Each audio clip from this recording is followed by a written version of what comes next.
done the Live. We are live. We are Welcome. live. We are live. All the best. A warm welcome to our audience from around the world. My name is Ingrid Vasiliu, and it is an honor to moderate this second virtual roundtable organized by the WBAF Global Startup Committee. This session will focus on business strategies during and post-COVID, a key topic that emerged from our recent global survey. We are privileged to have a fantastic group of speakers with us today. Mr. Baybars Altuntas, Executive Chairman of WBAF, Professor Inderjit Singh, President of the WBAF Global Startup Committee, who will also deliver our keynote, Dr. Paul Doany, Rector of WBAF Business School, who has graciously agreed to provide his wonderful closing remarks. And I would also like to welcome our roundtable guest speakers, Jordan Green from Australia, and Professor Olav Sorenson from the United States. Unfortunately, Professor Molinari from Italy sent his regrets. He had an unexpected emergency just a few hours ago related to the elections in Italy. So we'll keep him informed about our event and hopefully he can join us another time. Now I would like to invite our Executive Chairman, Baybars Altuntas, to deliver his introductory remarks. Thank you, Ingrid, for organizing this wonderful roundtable. And I am welcoming dear Olav and Jordan and Inderjit, and thank you very much for your contributions to this roundtable. I don't want to make a long, Dr. Doany also joined, so I don't want to make a long introduction, but I think it is very important to highlight now the importance of digital inclusion for our new normal. Until now, we were talking about the importance of digital financial inclusion, but today we have understood that without digital inclusion, there is no need to talk about the digital inclusion of other things. So if today we are talking about 11 million students, even in the United States, who have no access to internet, to computer, and in all over the world, millions of students have no access to internet, to digital tools. And if Mr. COVID is still active in our daily life, then it will be really very difficult to deliver online education, online health services, and digital financial services.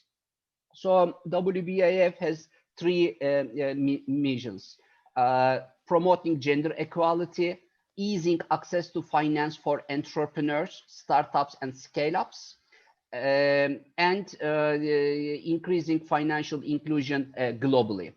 I am in the board of G20 Global Partnership for Financial Inclusion, GPFI, which is chaired by Queen Maxima of the Netherlands. And we delivered our first report in June about the impact of Mr. COVID for early stage equity markets. Now, last week, under the leadership of Professor Singh and dear Ingrid, handled everything perfectly. We completed the second report, impact of Mr. COVID for now women entrepreneurs, which we will deliver to G20 leadership for their policy making processes. Professor Singh is going to deliver a keynote.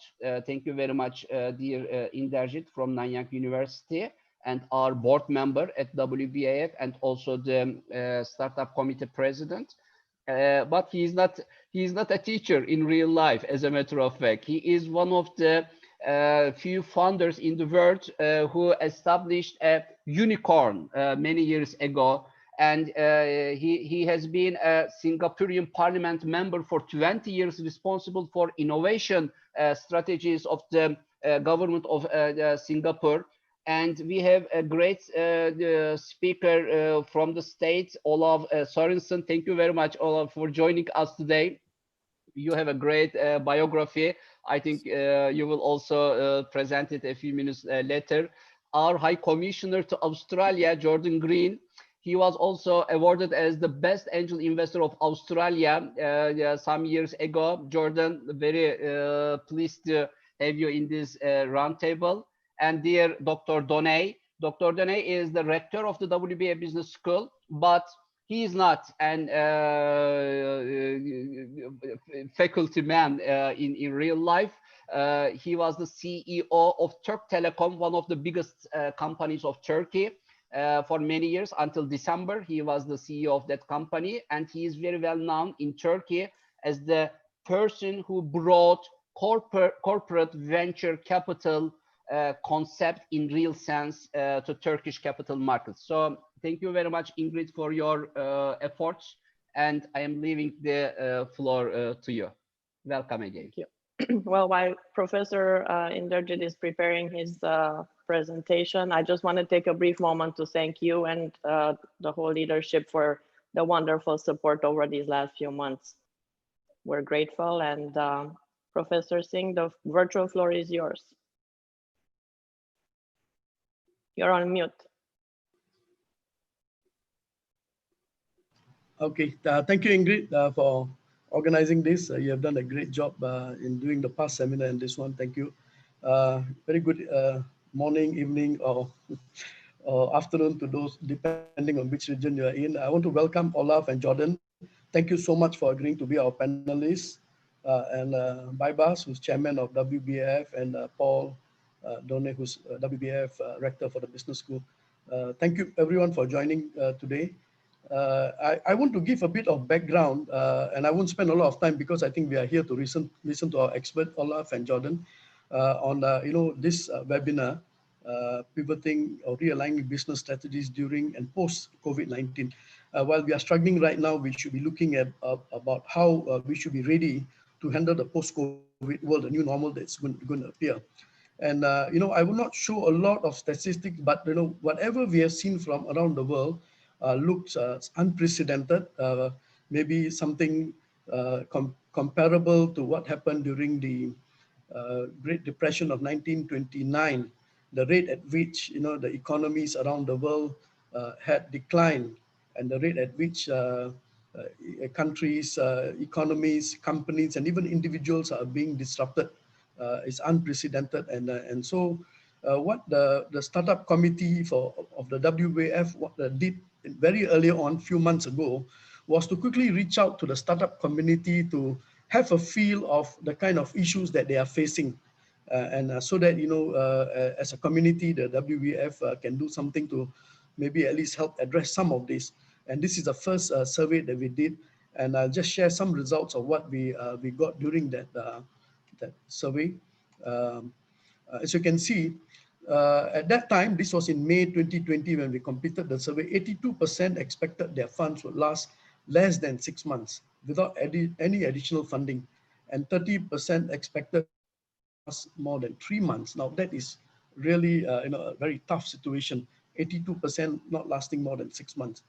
41% reported a greater than 50% drop in the market demand for their product and services.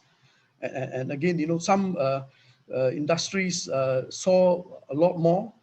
Some industries saw less drop, but there were some that benefited, as we know, the digital-based industries that did better. But in general, 41% of our respondents told us that they saw more than a 50% drop in demand. 63% of startup surveys they told us that they plan to change their business model in a post-pandemic business cycle. And 36% respondents had definite plans to pivot their business during this business cycle. This is a survey that we did in the WBAF, but then I also share below data, and I'll not go through the detail. I think many have already seen this from the World Economic Forum on some of the key risks that they have identified, and from the World Bank on the impact that the economies are facing. So based on this survey results, we identified 3 areas that the startup committee could address, and through webinars, and also later on we want to get into a bit more detail, maybe through masterclasses, to help our startup community. The first one was on funding and financing. We did that a couple of months ago, and this is the next one, which is a very important one. As you can see, many of our respondents told us that they are going to pivot their business. And so, so we are doing this, and I'm so glad to have our experts with us, Jordan and Olav, facilitated by Ingrid today. Thank you for joining us. And I hope that we can learn from our experts so that our startup communities can benefit. Let me just end by one last slide on, there are many challenges and many opportunities also in the current and in the new normal that's going to come. And I just identified 5 down here. One is we are going to see a big diversification and realignment of supply chains. When the world learned that they cannot be dependent on China alone for all their products, they all started looking at how to realign the supply chain. So how the supply chains around the world work in the past is not going to be the same. Digitization and technology adoption is no longer a luxury, it's a necessity for businesses to adapt. And we say Zoomization of businesses. We have seen a lot of businesses that already done it, and there's a lot more to go. Education, working from home and studying from home are normal thing, something that we thought could not be done today. We've learned how to work from home and conduct classes online. This whole semester, my classes that I teach at the master level at NTU have been online classes, and it's going on quite fine. Talent recruitment and location of talent. In the past, if you want to work in a big bank, no matter which part of the world you live in, the talent used to be recruited from around the world. We congregated in cities like London and New York and other places like that. But today, you can recruit talent wherever they are, sitting wherever they are, and I call it working from villages. You can have the talent sitting in a village, and how do you, recruit talent like that and compensate talent like that? And finally, the way forward, I think we will discover as many companies collapse as it happened in the Great Depression of 1929.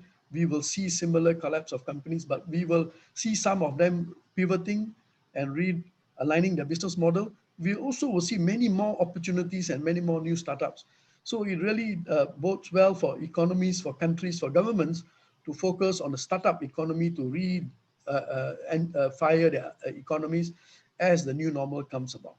So these are the areas I hope that we can hear from our experts. I'm looking forward to the discussion, and I hope that everyone has an enjoyable seminar. And once again, thank you to our panelists, and thank you, Ingrid, for chairing this. Thank you. Thank you. This was a wonderful overview and summary of the global economic landscape and entrepreneurship ecosystem. And now it's my distinct pleasure to introduce to you in greater detail our panelists. I think you'll see we're in excellent hands, and I think it promises to be a very dynamic roundtable discussion. First, Jordan Green is the WBAF High Commissioner for Australia, as you heard. He's founder and president of the Melbourne Angels and an international thought leader, author, and speaker for early stage ecosystems.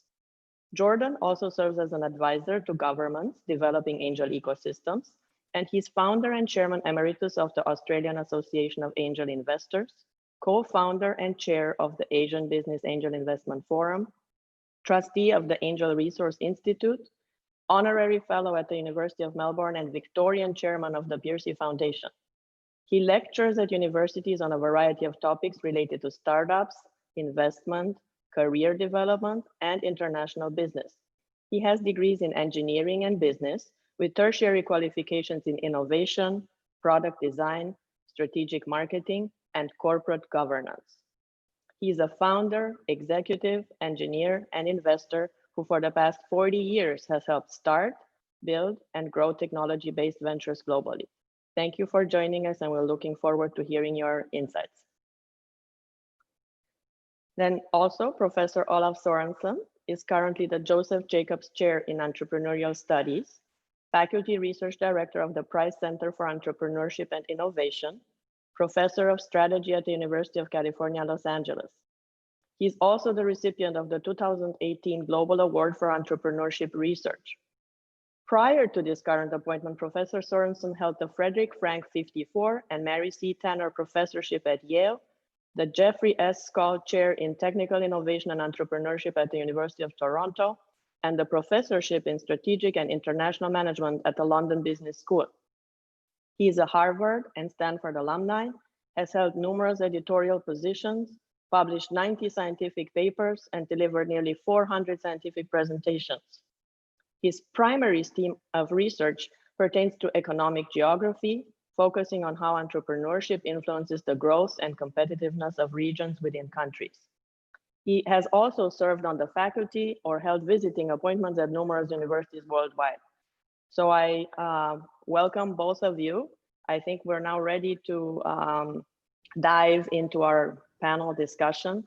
And I thought that it would be very nice to hear both of your insights on the global economic landscape. Professor Singh already gave us a very high level, but it would be nice to hear from each one of you what your perspective is. So maybe Jordan, would you like to get us started? Sure. Thank you very much, Ingrid. And thank you, Baybars, for having us here, and Professor Singh for your introduction. It's a pleasure to be here. I think we all know there's a lot of challenge with the global economic landscape and where it's going to go. But I tend to be an optimist, so I'm going to look at the positive side. Certainly, we are living in what we call the Asian century. We're seeing the major growth in economic development through the Asian sector of the globe, and I think that's going to continue. And I think, as Professor Singh pointed out, the change in self-reliance that many countries are going to reassess, having seen that the pandemic has forced us to realize that globalization went just a little bit too far, and the stretched thin just-in-time supply chains were causing serious problems. I think now what we're going to see is a shift to looking at a little bit more self-reliance. And since I tend to always look at things from the view of startups and innovation, I think what we're going to see is a lot of new developments as bright young founders and not so young founders find ways to build businesses that are going to deliver new ways of supplying us with what we need and change the way in which the economics of our communities cycle. So I think there's going to be a shift in the relationships between the economies and inside the economies. But I also think there's going to be, as this whole experience we're having today, there's been an acceleration of a number of digital trends, but also a number of behavioral trends. Asia is already a community in which there's a lot of cross-border business habitually. I think that's going to continue, and we're going to see, even at the level of the startup, as we've already seen a little of in the last few years, we're going to see a significant increase in the distribution of startup teams and the distribution of startup customers.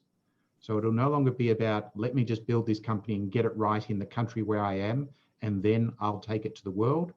But rather, for those that can take advantage of the digital platform, not all of them will be able to, but for those that can, I think they're going to move forward quite quickly to create quite dynamic businesses that partner and take both supply and distribution across the different borders, almost as if the borders don't exist. And many of the other factors of digital transformation that we may touch on later, like digital currencies and such things, could also help accelerate that. Thank you. Olav, what's your perspective on the global economic landscape?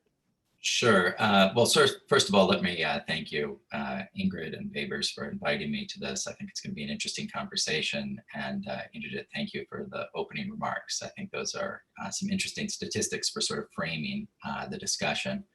So I think I have a little bit different take from Jordan, although I don't disagree with him. I'm just sort of looking at it from a little bit of different perspective. I should start by saying, I'm not an epidemiologist. But, I think one of the real questions is, kind of what's going to happen after we're sort of past the crisis, right? So clearly this has disrupted our lives. It's changed the way we're doing lots of things right now. But, will we see sort of people continuing? Is there going to be kind of inertia in some of the changes that they've made to their behavior? Or will we sort of see a return to sort of the normal that we had pre-COVID? And that's true on lots of levels. So we can think about that in terms of spending. Obviously there's been lots of shifts in the kind of categories that people have been spending in. I haven't eaten out in like 2 months. Maybe I'll return to going to restaurants 4 or 5 times a week. I don't know. We could even imagine that there's, kind of a post-COVID euphoria where like the roaring 1920s. People, now that they can get out and they can go and, enjoy themselves, go to sporting events, go to clubs, travel the world, will actually be spending even more on some of these types of activities than they had in the past. I think it's really hard to predict, kind of some of those trends. On, kind of a more, kind of specific types of behaviors, I think I agree with Jordan that there's going to be a bit of a shift to having supply chains more within country, so that companies aren't quite as reliant. Or another possible solution is, instead of having it within country, continuing to have global supply chains, but having them more distributed across multiple countries. So there's some redundancy in the supply chain, so that it's not quite so dependent on a particular, kind of link within that. Other trends, I think I'm less confident that they might continue. I mean, one interesting example is working from home, which of course many of us are doing now.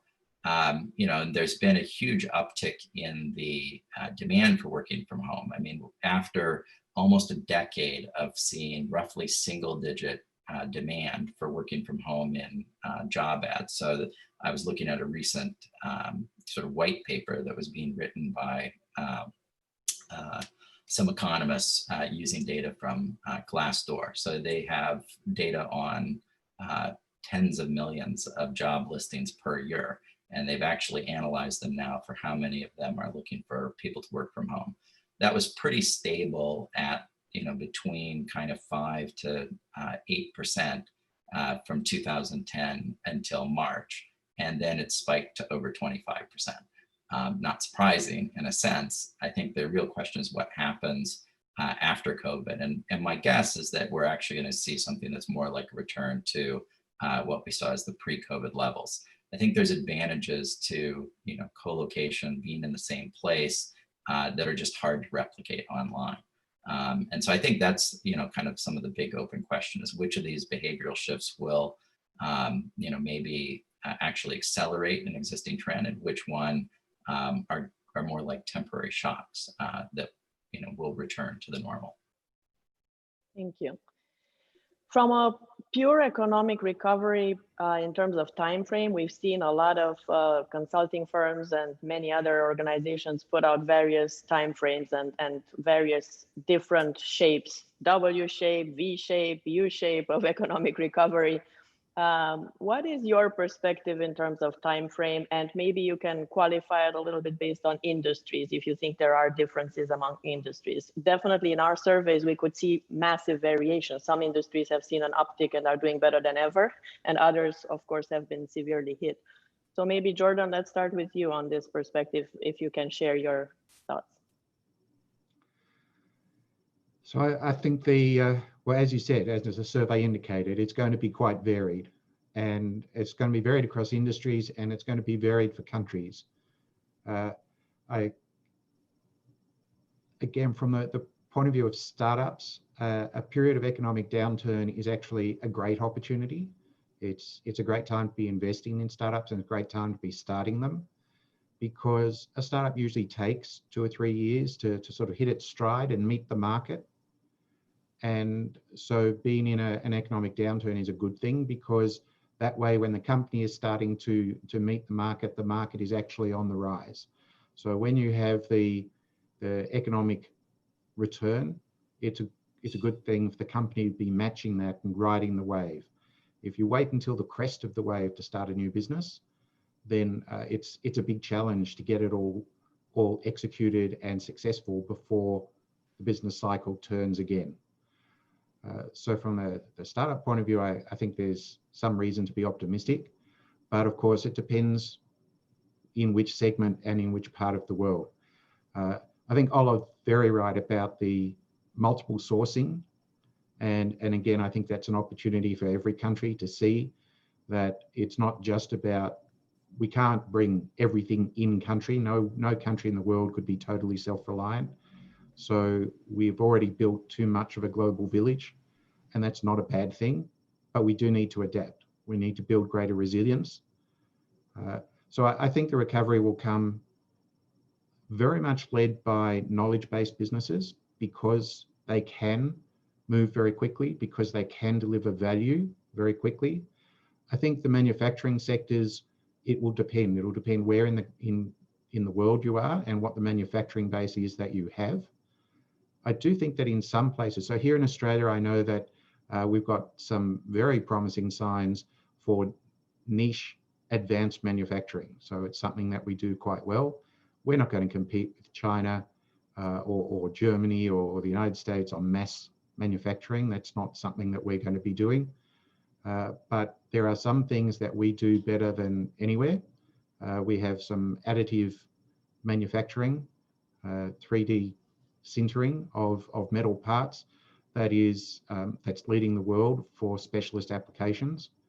And there are other things like that. And I think each country is going to find its strengths. And some of that will be from turning inwards a little bit to find those second sources and then to share those in the spirit of trade. That is, we're going to find that we can do something that will help other people, and we're going to need another place to supply us with whatever it is we're buying, and not just get it from one place. And the opportunity for the startups to intermediate all of that. So in the early days of the internet, all the consultants were talking about disintermediation, the idea that the manufacturer and the consumer would be intimately connected. But what we see today is that even online, that's not the case. Between the manufacturer and the consumer, even online, there is a whole layer of other players: distribution, marketing, market measurement, payment systems, quality control systems, financial security systems. So there's a whole ecosystem that has to be played out. And I think that's going to happen in each of these other niches as they evolve and develop. There'll be lots of opportunities for these knowledge-based businesses, and those can be built anywhere. They can be built. What I found online. They can be built in the Middle East. They can be built in Europe. They can be built anywhere at all. So I think that's the optimistic opportunity, that anybody with the ability and the vision can build a great opportunity that's going to enable the economic recovery around the world. Olav, so from a forecasting perspective and modeling perspective, I know you don't have a crystal ball, but do you fall into the category that you think it's going to take a decade, or like the more optimistic ones that show about 24 months of economic recovery, inklings at least? Yeah, so I think, maybe this is because, like Jordan, I'm a bit of an optimist, but, I think I tend to be more on the shorter recovery period. I mean, one of the things that I think is important here is that there's some really interesting work that's been done in macroeconomics that suggests a lot of why we see downturns are actually these self-reinforcing cycles of uncertainty. So what happens is, managers are trying to, make plans about their capital budgeting. Should we open a factory? Where should we be investing? Should we expand? And the very fact that there might be uncertainty about the future leads them to, basically pull back from those plans. They would prefer to wait on their investment until they have a better sense of, what the return might be, what might be the right thing to invest in. The problem is that if everybody's doing that, everybody's holding back their capital expenditures, that ends up almost creating a sort of self kind of confirming prophecy in the economy, where the fact that they're not spending is itself creating the downturn. So why do I think that creates more optimism here? Well, we actually know kind of what the fact that the uncertainty is, right? This is not some kind of general thing like the 2008 financial crisis, where people were kind of uncertain about exactly what was the source of the fragility in the economy.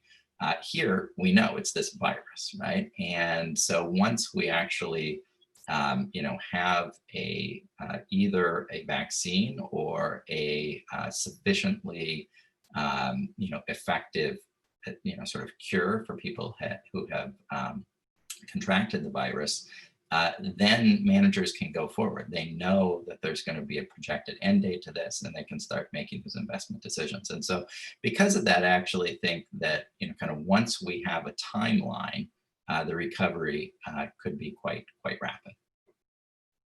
Thank you.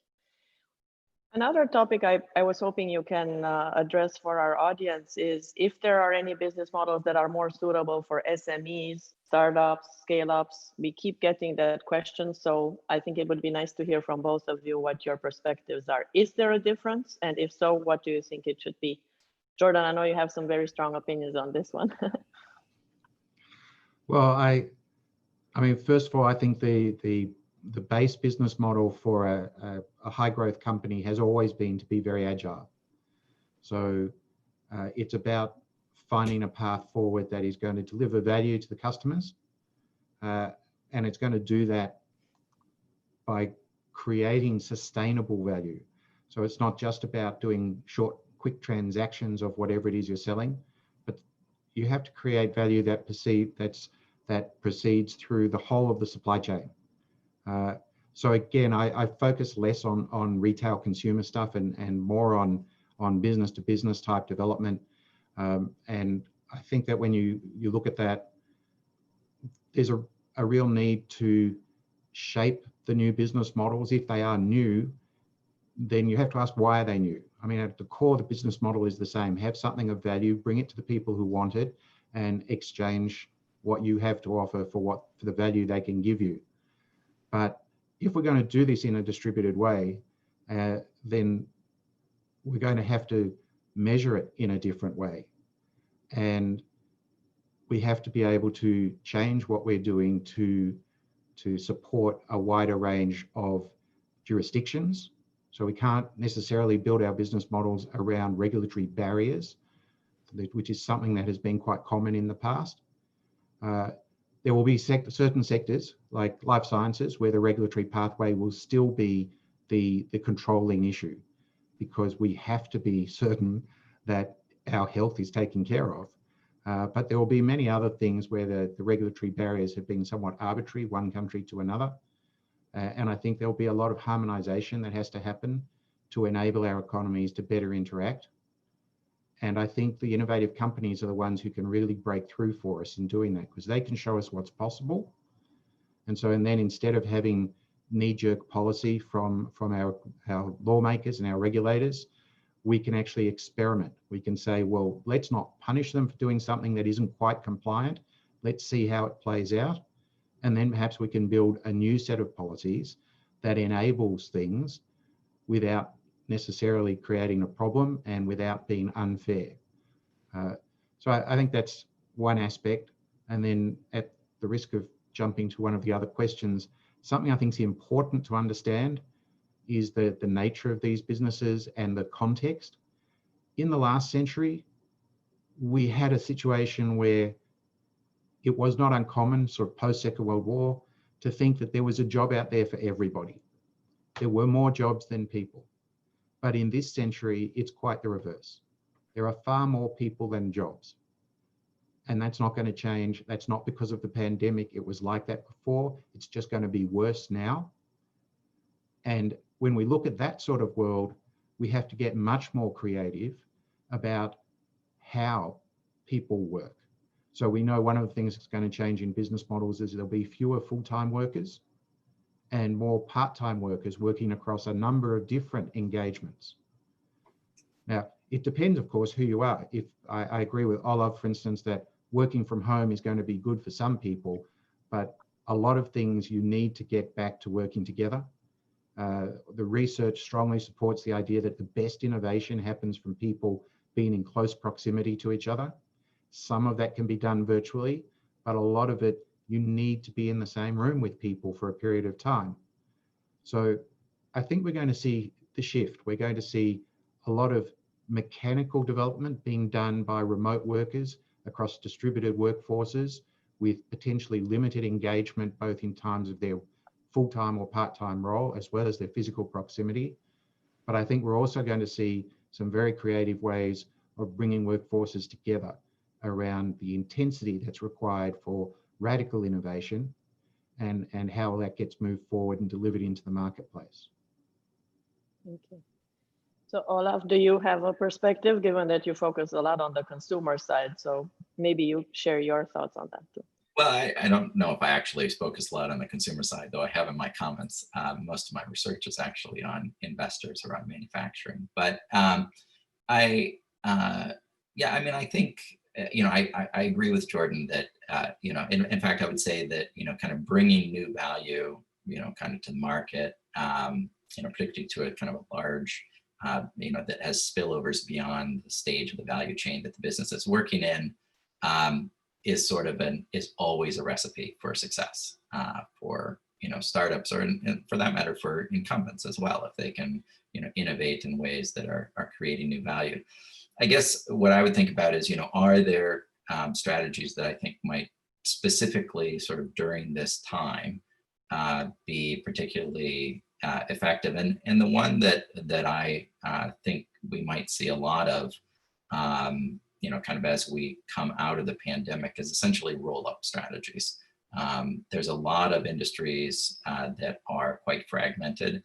And as we saw in Inderjit's opening remarks, a lot of these businesses are very short in terms of cash on hand. And if they don't have a means of, kind of staying in business as they wait for the economy to recover, a lot of those companies are, either going to fail or are going to get sold at essentially fire sale prices.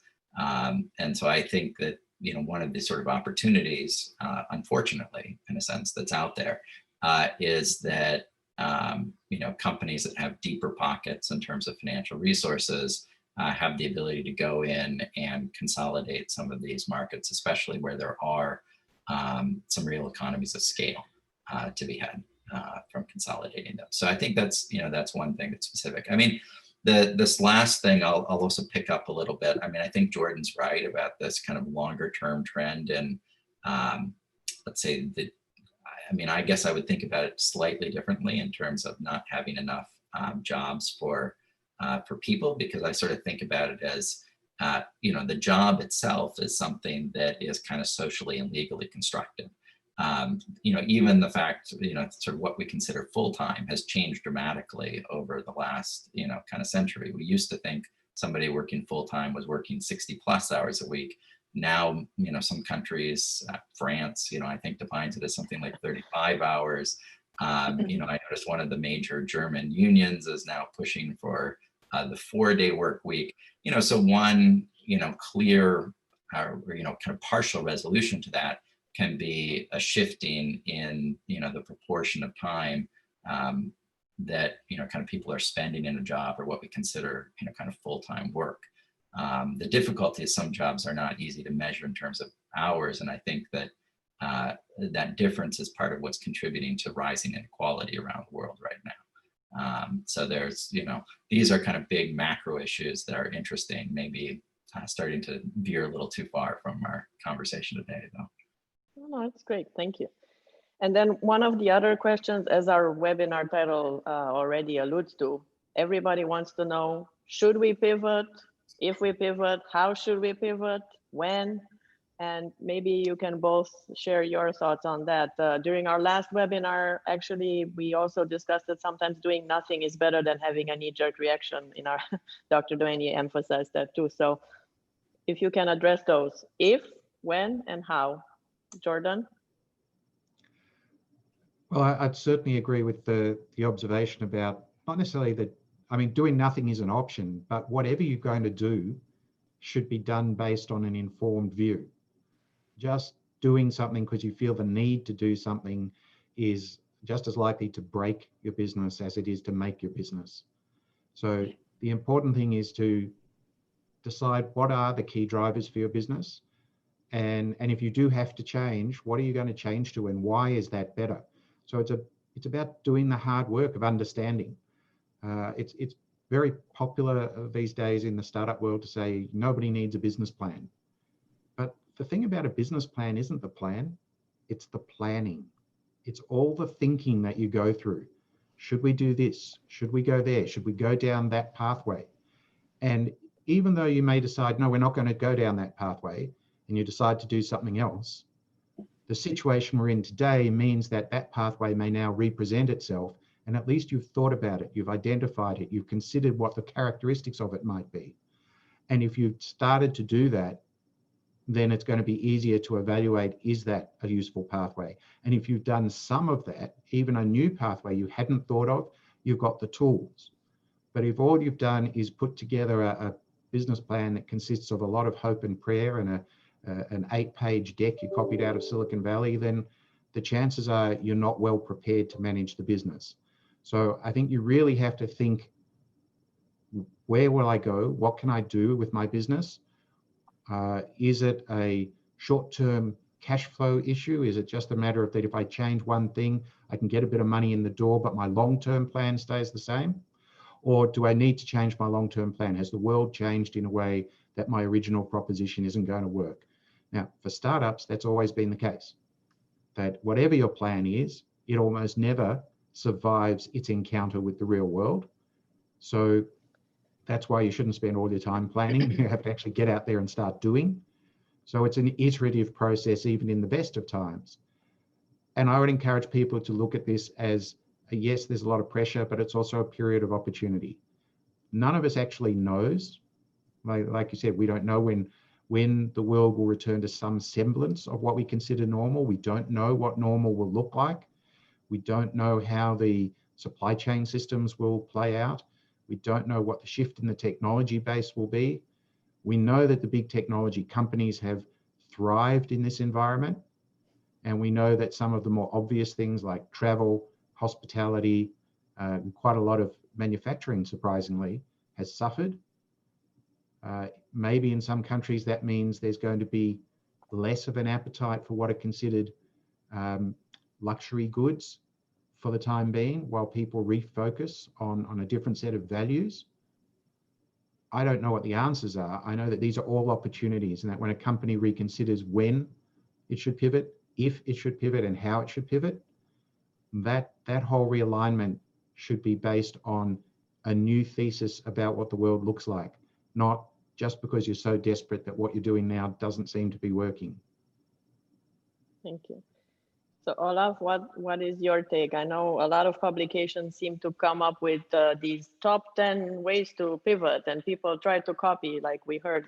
That's not the right strategy. So can you maybe guide our audience? What do you consider the best? Yeah, I mean, I think I'm in some ways very much with Jordan here. I mean, I think that the vast majority of companies, particularly startups probably, are pivoting too often. The difficulty is that, I mean, it's true that, startups oftentimes what they originally thought was going to work, or, kind of the business model, or perhaps, characteristics of the product end up, kind of not being as attractive or as effective as they had hoped. And so they need to kind of shift that. But the problem is that, as you're getting sort of essentially feedback from the market, there's a couple of types of things that you have to sort out. One is just pure noise, right? There are some things that are happening just because of, other events that are going on, or, things that are really extraneous to the business that don't affect the thesis at all, which I think is, kind of critical. Your theory of, kind of why you're adding value to the world isn't wrong.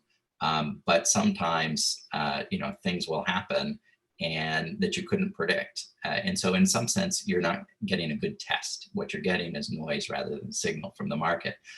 And what's hard to know is, kind of how long should you kind of continue with the experiment before you kind of shift to something else, right? And that's in essence what pivoting is. I do think that ultimately this comes back. I would use a little bit different language, but I think about this in a very similar way to Jordan, which is that, a startup has a theory about how they are going to create value for consumers, or for whoever might be the customer of the product, even if it's a B2B type business. And there's a set of assumptions underlying that theory. Right. And so part of what you're trying to do, and this is a little bit the idea also behind like the lean startup methodology, is you're trying to do systematic tests of those assumptions. And so, yes, if you've done, kind of enough tests and you're convinced in some sense that your assumption was wrong, then it makes sense to pivot. But it's very easy to kind of have an emotional reaction. It didn't work out right away. So we need to shift and do something else. And one thing that I think is often quite effective is for startups, in the process of doing their planning, actually make a commitment to how long should we be testing this? How long should we continue with this, say, business model, or continue with this price before we shift to something else? And if you sort of pre-commit to that, it's a little bit easier to get past the, kind of emotions that come up as you're starting to get kind of negative feedback from the market, and possibly allow you to, kind of find out whether it's really successful. In a little bit different setting, I mean, some research that I've done on sort of engineers and scientists, we find that scientists are more successful in innovation, but the reason why they're more successful is not because they necessarily have sort of better ideas, but because they're operating on the basis of a theory, they systematically persist much longer in the face of negative feedback. And oftentimes that helps them get past some of the temporary hurdles to be, more successful in innovation in the long run. Great. Thank Ingrid, you. I wonder if I might just make one other observation. Of course. Please. This whole idea of sort of how to pivot and where to pivot, I want to come back to something Olav said earlier, which I think is another way to think about it. He made the observation that we're going to see a period of consolidation in many industry sectors around the world. And for a lot of companies that are small companies and startups that are thinking, where should they direct their energy? The challenge I would offer to them is try and see where you think that consolidation is going to happen, and see if targeting your business into that space is a good opportunity for you. Because if you can target your business well into an oncoming wave of consolidation, you have an excellent opportunity to sell your business. So it's a challenge like everything else, but it's, again, the redirection of your business can't just be from the inside out. You have to consider the external context. And that's where I think Olav's point about consolidation is going to be really important, because what we see is in periods of economic downturn like this and the slow recovery return, we see the consolidation phase. And then a few years later, we start to see the disaggregation of those companies as they come back to core components and sell off the bits that are no longer quite building the business the way they wanted to. So this is a period when there's a lot of opportunity for smaller companies to create value and crystallize that value during the consolidation phase. Wonderful, thank you. So one other topic that we were hoping to address, which has come up a lot in both of our surveys, is the importance of digital transformation and the general consensus that we seem to emerge as a digital economy moving forward. So maybe, Olav, can you say what your opinion is if digital transformation has an impact, and how important will it be in the post-economy? Yeah, I mean, I think it definitely has an impact, but I think, the sort of the transformation, if you could look at kind of, it's, in a sense, it's very slow. Businesses start to kind of transform things, but we don't really see some of the benefits of that digitalization until, long in the future. And because what happens is initially, when companies do things digitally, they do it the same way they did things before, just now, kind of with sort of electronic version of kind of what they had. A lot of the gains come from when we realize that the constraints that physical or analog systems were putting on things no longer exist. We can completely reconfigure certain types of things. So I do think that, digital transformation is going to, fundamentally affect lots of different industries. Healthcare, I think there's going to be some really huge changes. Less so maybe in something like education. But again, I think these are going to play out over a very long period of time, rather than being something that's kind of in in immediate change. But there's lots of efficiencies to be had. In general, digitalization also tends to, I think, favor economies of scale. And so we'll probably see that there are increasing economies of scale in a number of industries that either haven't had them or have had them to a relatively low degree in the past. And it also makes it, I mean, obviously it reduces in some sense the transportation cost associated with lots of services. And so then, we probably will see things, sort of more trade in some sense of these services. The interesting thing is it's unclear what the effects would be on, what sometimes people call like agglomeration economies. Are these actually going to, they could actually lead to more centralization in places like Silicon Valley because it's so much easier in some sense to serve products and services out over the globe. But it could also lead to a more decentralized world because it also reduces the cost of being someplace else. And a lot of this kind of shifts then to more the kind of the production side, and whether or not the production side can be done in a distributed fashion, or whether you need to have basically people sitting in the same room on a regular basis in order to provide the service or generate the innovations. Great. So we're nearing almost the end. I have one more question that I was hoping both of you can touch upon. It comes up a lot, and same thing, our audience always wants to know, okay, it sounds beautiful, but how do we actually do it? So given that we talked a lot about financial inclusion and the digital economy, how do you build financial resilience in this type of environment? And what can you share with our SMEs and startups and scale-ups? What is different than before, and how should they prepare for it? Jordan? Yeah, well, I think the first thing to realize is that resilience is a holistic approach. You have to think about your whole system. It's not just financial resilience. You can't just make your money resilient.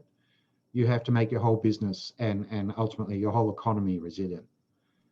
So I think, again, that the challenge is to look at the interconnected relationships of the business inside and out, but certainly at the business level, the old saying is that cash is king. That is, the cash flow of the business is the most important thing.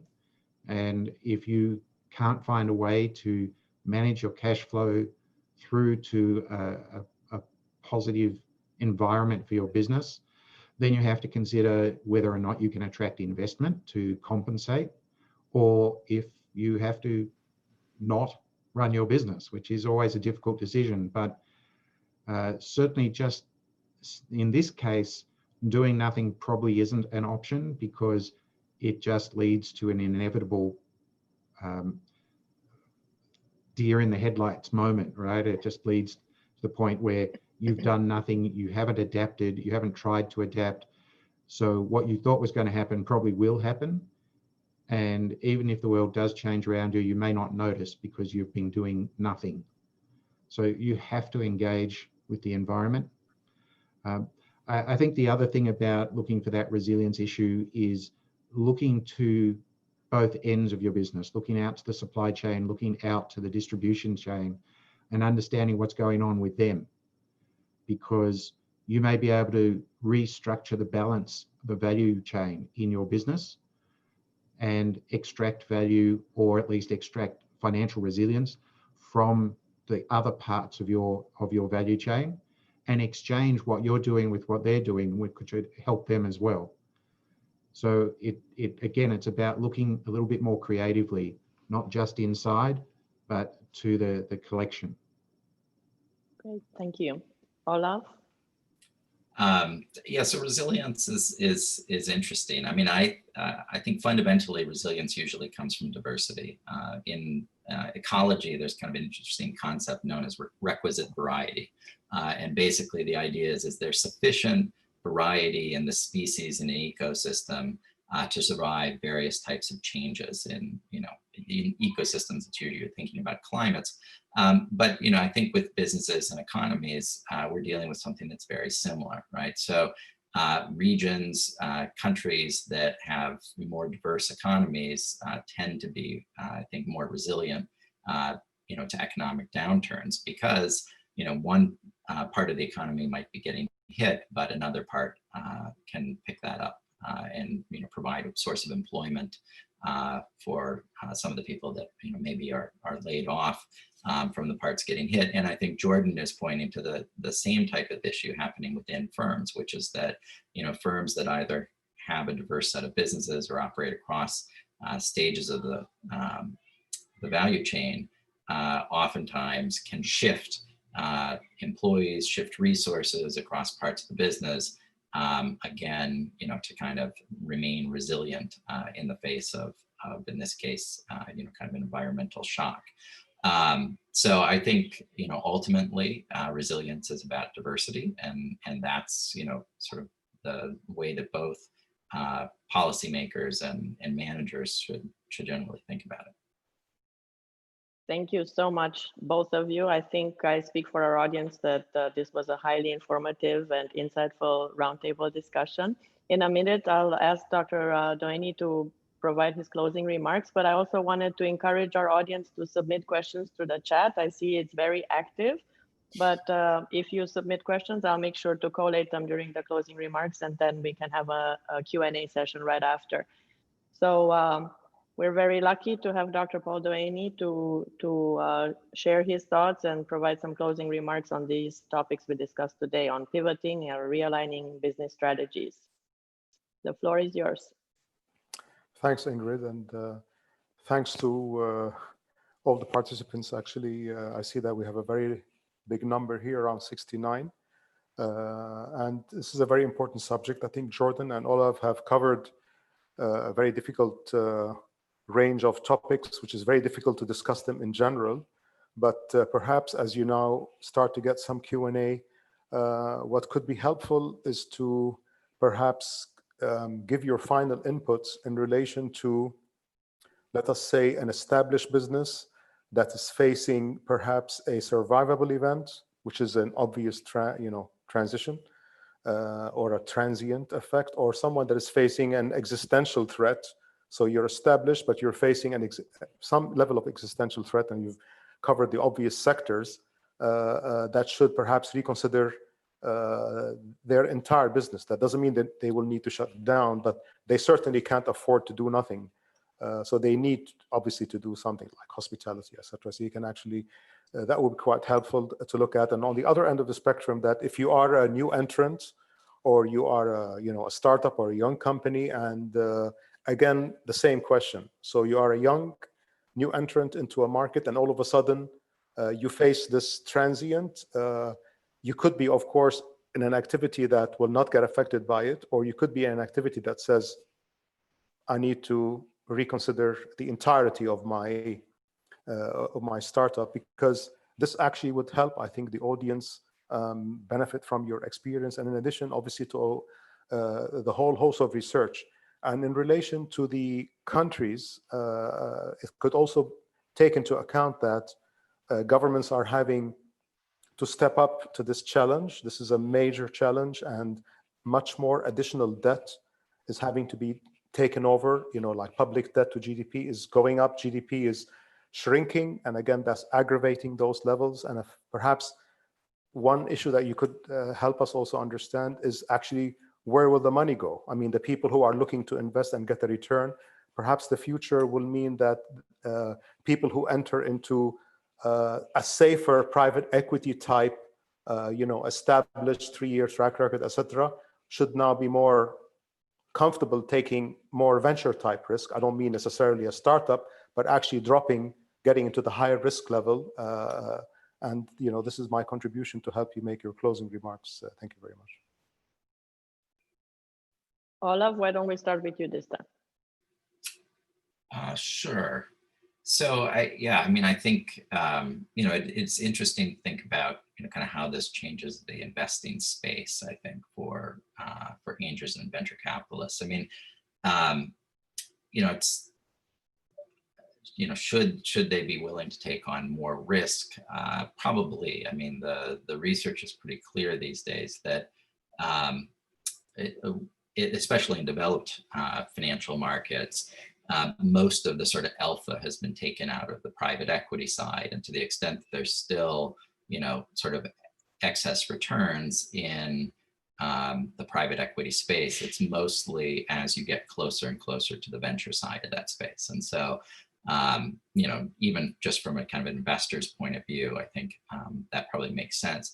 The other thing that may make earlier stage investments in particular more attractive right now is that one of the things that's been a difficulty for a number of startups is really getting access to growth capital once you get, kind of past the early stages. So, angels and early stage seed investors tend to be quite distributed now around the United States, even around the world. We're seeing lots of, kind of investors at that level. But then the difficulty gets in when you need, kind of larger and larger amounts of funding for a Series B or Series C. And the size of funds that can make those kinds of investments still remain centered in just a few locations: Silicon Valley, New York, London. But what's changing now is that venture capitalists, the people that kind of like operate at the Series A, Series B, are increasingly willing to invest in founders they've never met. So I've heard many stories now talking with VCs of cases where, they, only were able to meet with a founder virtually, but, they were excited by the business idea. They decided to invest. Why is that important? Well, if we look historically, venture capital has been a very local business. So even at these kind of later stages of investments, venture capitalists have rarely invested more than about an hour or 2 hours drive from their office. And so it's been hard to get that kind of growth capital if you're not located in the Bay Area or near New York City or near London. But if venture capitalists become comfortable with evaluating, doing due diligence on firms, in a virtual fashion, then I think we can see a lot of this, kind of geography of growth capital disappear, really allowing for some startups that are in, sort of not the usual suspect of places to emerge and become champions. And so I think that suggests that particularly if you're an angel investor in, an emerging market or in a place that doesn't have as developed a financial sector, that this could be a particularly good time to be investing in earlier stage businesses. Jordan, do you want to think? Yeah, so I'd actually like to start by offering an alternative to what Olav said. I don't disagree with anything he said, but what I do want to point out is that one of the most common myths about the growth or the startup world is that it's a venture pipeline, that first you have founders and some family money, and then you get some angel investment, and then you get some VC investment, and then you have a listed company. That can happen. It's the least common pathway for most startups to follow. It's the hardest to make work. And even when it does work, it frequently doesn't deliver a good return to the early investors. So it's not the only way, and it's not a funnel that's the way it all goes. It can go that way. And in the markets that have big concentrations of that later stage capital, like Olav was saying, that's a more common expectation. But the reality is that in most of the world, you don't have those sorts of funders and you don't need them. All of my best exits have come from companies that have only ever had angel funding, maybe 2 or 3 or even 4 rounds or 5 rounds of angel funding, but not millions and millions, not tens of millions of dollars of highly dilutive venture capital funding that drives them towards a very particular capital intensive exit. So I think it's really important to understand these are alternate pathways forward. And then what I'd like to do is go back to what Paul was talking about. I think the idea of what does a company do if it's facing a threat, and is it that short-term transient threat where you just have to negotiate surviving for the next, put in the number, 6 months, 12 months, 24 months, or is it a genuine existential threat that the world has changed? So I can start with the smaller company, if I might, and say that one of the things that has been a creeping problem, at least in most of the more developed economies, with the push of the startup mania over the last sort of 5 years or so, is that startups have been getting a lot more expensive because the people who work in them see them as an alternative to that corporate job, to that government job. And as such, they expect to get paid that full market salary to work in a startup that doesn't even have any revenue yet. Whereas certainly when I was doing the startups as a founder, people worked for next to nothing until the company could afford to pay them. And that shift has meant that it's been a lot more expensive for funders, for investors, and for the companies to actually start and grow their companies. So I think this period is going to put some downward pressure on those expectations, and that will be a good thing. That will allow the companies to grow faster because they can put more of their capital, which is a scarce resource, towards the growth rather than just maintaining the status quo of the staff from the very beginning. That doesn't mean that people shouldn't get paid. It just means that there's a cycle to growth that demands capital efficiency. When you come to a larger company, it's a different issue. The larger companies have to decide, is their whole industry disappearing? I mean, obviously, if you're in the travel industry today, you really have to ask yourself, what is the future of the world going to look like? If I design and build airplanes, is there ever going to be a time in the future when it's sensible and legitimate to squash 500 people into an airplane again? Or is that simply not going to be practical? Is that going to be a health risk we're not going to tolerate? In which case, the airplane has to be different, the airport has to be different, the travel agent has to work differently, hotels have to work differently, the whole industry has to change. I certainly don't suggest that I know the answer to that question, but I think that's a truly existential reality that an airline manufacturer has to be considering today. Their scenario planning should actually contemplate that, as should all the people who depend on that part of the industry. The short solution today is the airlines are forcing people to pay business class airfares if you want to travel, as a way to compensate for having half the aircraft empty or 3/4 of the aircraft empty. And that's in the parts of the world where you can travel. I can't even get on a plane. So I think there's the challenge for that existential reality is, again, it's still in one sense the same, the way I look at it. You have to imagine the future. So Shell created scenario planning. It's worked really well for a lot of corporates around the world. We're going to see shifts in the financial sector. We're going to see shifts in payment mechanisms. So talking about trends that might not reverse. For a long time, we have been very slowly moving from cash to some form of electronic exchange, whether it be a credit card or something else. We know that long before the pandemic, China, as so happens with emerging economies, leapt forward with things like Alipay and the other online transaction models.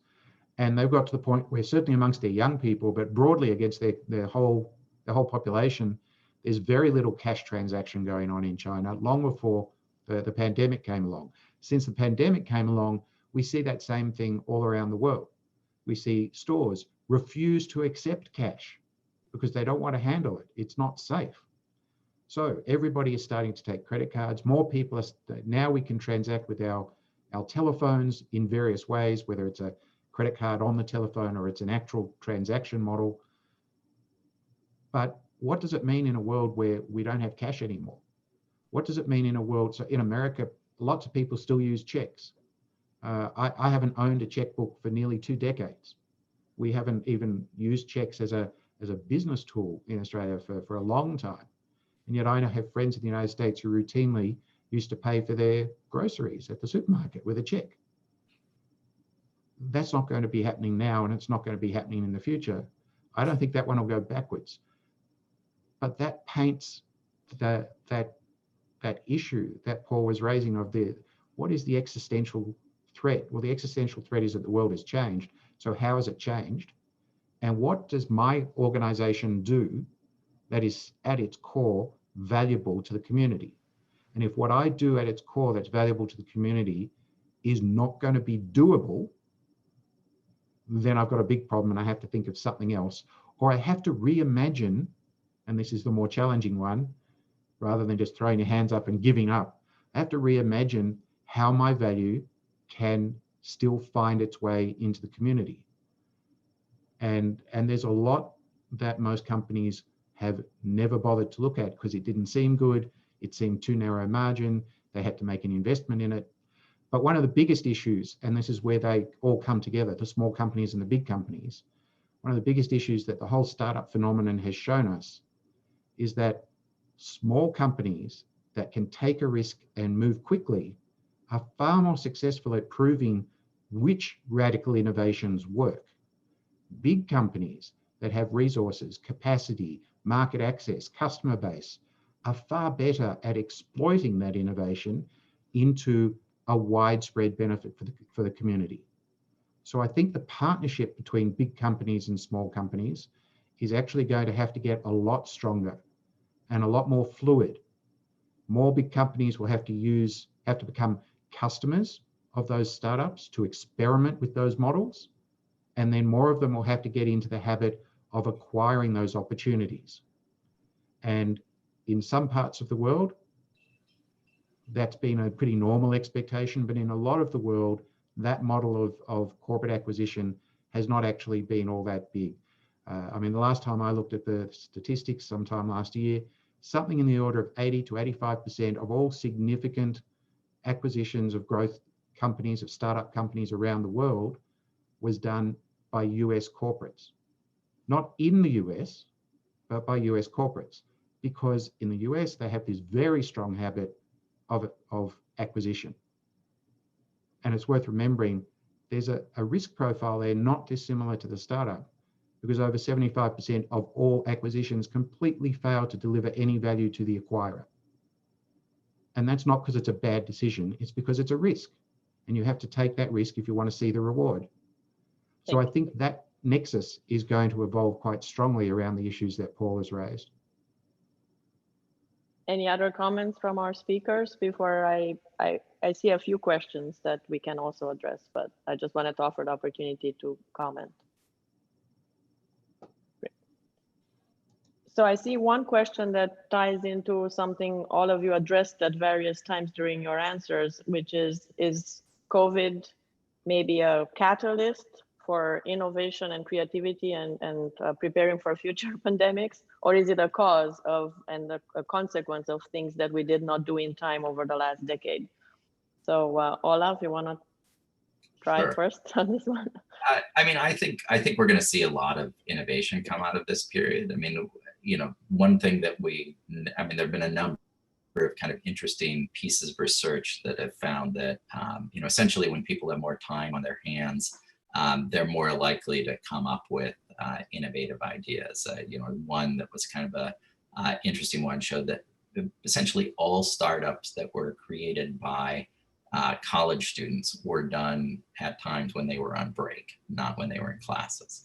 And I think there's a sense in which we're likely, you know, we're sort of going through a similar period here where a lot of people, you know, either because they are on furlough effectively from work, or, you know, maybe they're still working full time, but now they aren't able to pursue some of their hobbies or travel, you know, have more time to kind of think about ideas that could be interesting ideas for startups and get those going. So I think this is likely to be a, you know, kind of a particularly fecund time for new ideas. And as Jordan mentioned earlier, you know, we know historically that downturns are typically a really good time for startups. You see a lot of the strongest startups started during this period. Another issue that, you know, kind of comes up here is that, you know, a lot of the best entrepreneurs are oftentimes, you know, sort of first thinking about entrepreneurship either because they're unemployed or because they see, you know, kind of, you know, maybe a roadblock in their kind of movement up the corporate ladder. And so again, I think this is a period when a lot of people have, you know, maybe been rethinking whether or not they're, kind of happy with their current job, talented people who, can do other things, and many of them will create new types of businesses that I think are going to be interesting. Thank you. It's interesting to see that most of our questions in the chat relate to workforce and pivoting in terms of human capital. And I'm going to take that opportunity to announce that our third webinar in our series will address exactly that. So it makes me very happy to see that there is a lot of interest. Any other final comments on the topic today about pivoting or realigning business strategies from any of our speakers? If not, then I just wanted to thank all of you. I think it's been a very thoughtful, insightful, and discussion, and I think we covered quite a broad range of complex topics.